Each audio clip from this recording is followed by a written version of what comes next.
La Ciudad de México sabe esconder su pasado bajo capas de concreto.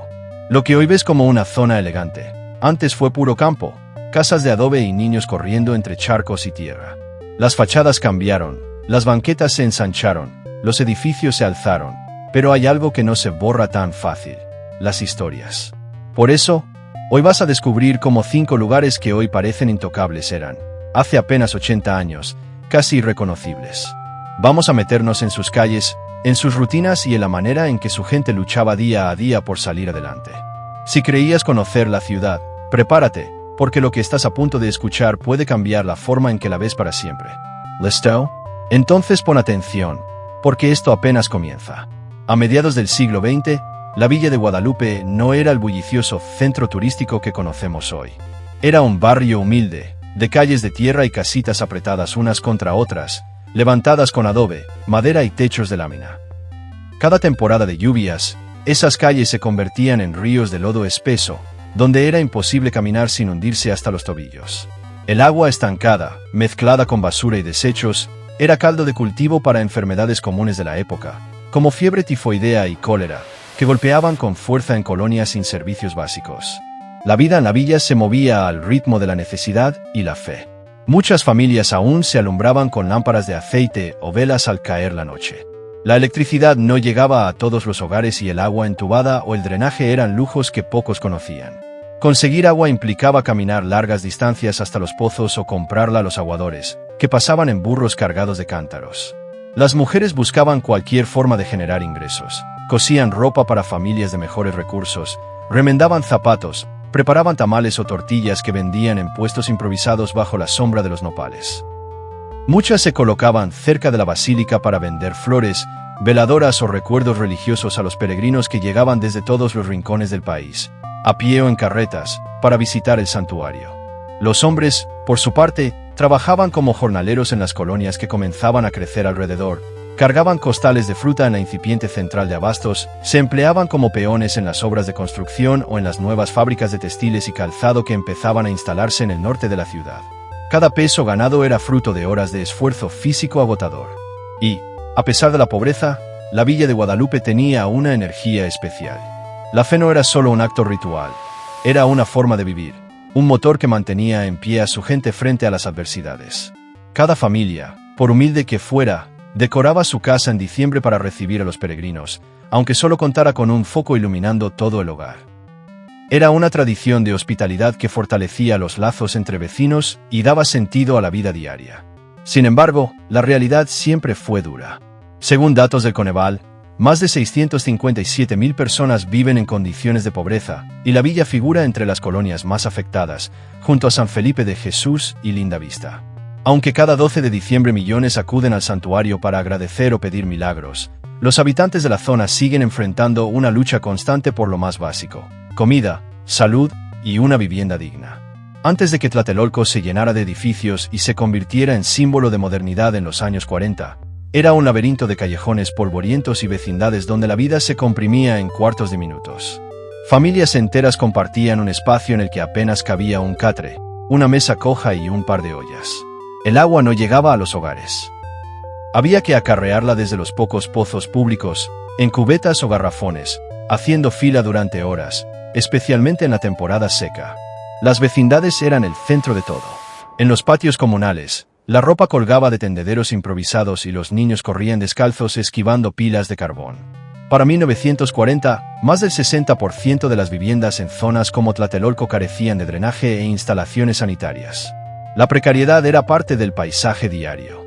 Al amanecer, mientras la neblina aún cubría los callejones, las mujeres caminaban hacia los mercados cargando comales y ollas de barro, vendiendo tamales, atole o tortillas recién hechas.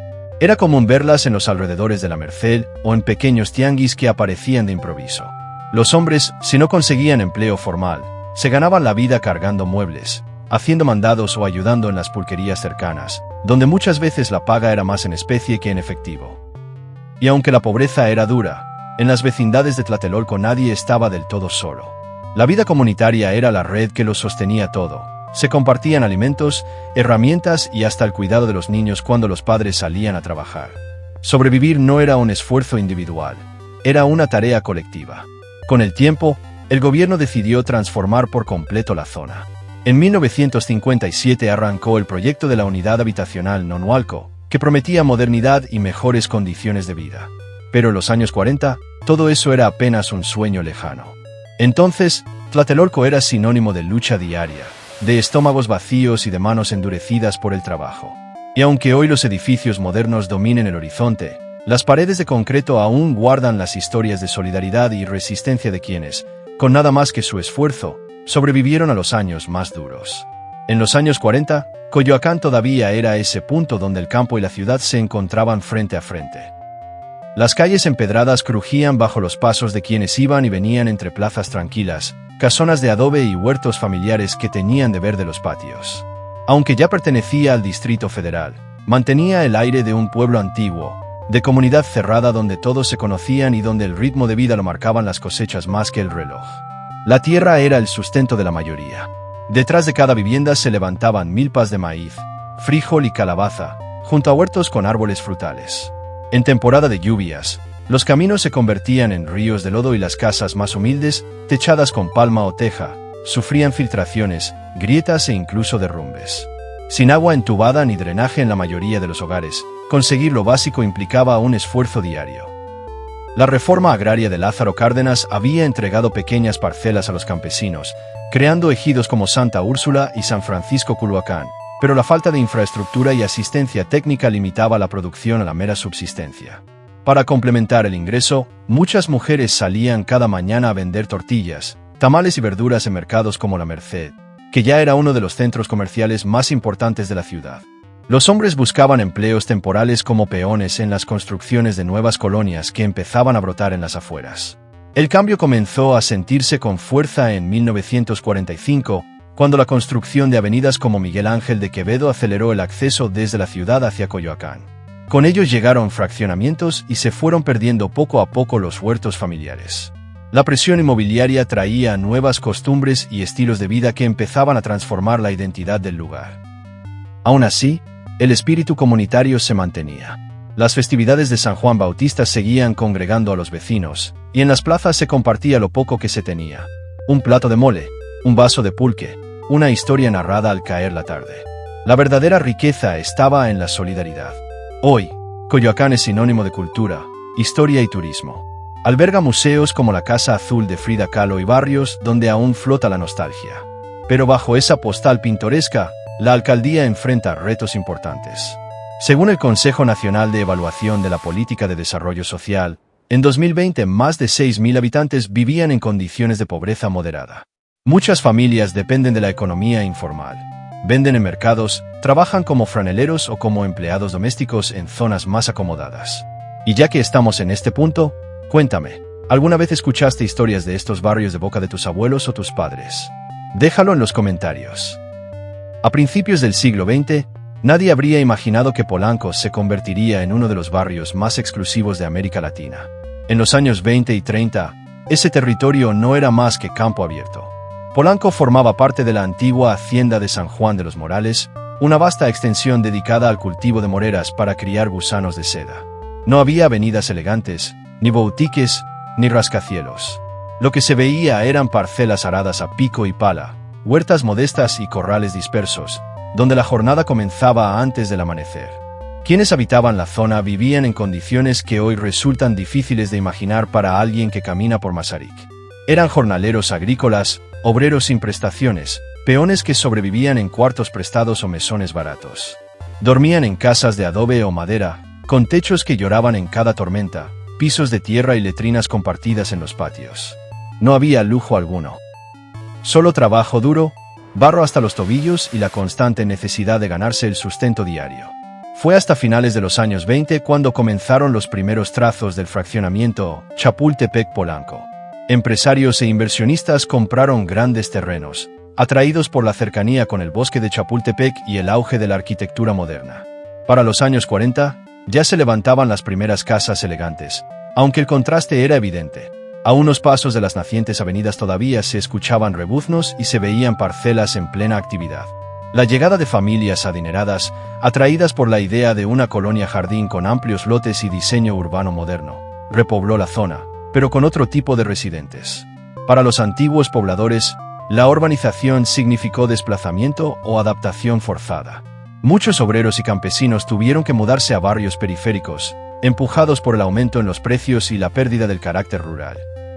En la década de los 40, caminar por Iztapalapa era adentrarse en un paisaje donde los últimos vestigios rurales convivían con las primeras señales del crecimiento urbano. Cuando el sol castigaba, las calles de tierra se agrietaban. En temporada de lluvias, se convertían en ríos de lodo. La mayoría de la gente vivía de lo que sembraba: maíz, frijol, calabaza. Todavía se veían chinampas en funcionamiento, herencia viva de la ingeniería agrícola prehispánica, aunque cada vez eran menos, desplazadas por la venta y el fraccionamiento de tierras para la expansión de la ciudad.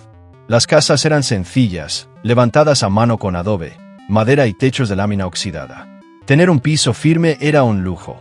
En muchos hogares, el suelo de tierra era lo único que separaba a la familia del frío y la humedad. No había agua corriente ni drenaje, y la electricidad solo alcanzaba algunos rincones. Según datos históricos, hasta bien entrados los años 60, en varias zonas de Iztapalapa apenas el 30% de las viviendas tenía acceso regular a agua potable. Y aún así, el barrio bullía de vida. El trabajo comunitario, las fiestas patronales y el intercambio entre vecinos mantenían encendido el pulso de una comunidad que aprendió a resistir y adaptarse frente a la falta de recursos. No había tiempo para quejarse. Quien no trabajaba en la milpa, cargaba bultos en los tianguis, vendía semillas en la calle o se ofrecía como albañil para levantar las construcciones improvisadas que poco a poco iban cubriendo los cerros.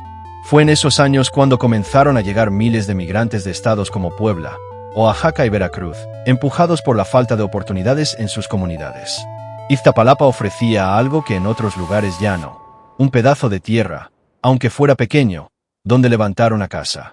La pobreza era un idioma común, pero también lo era la solidaridad.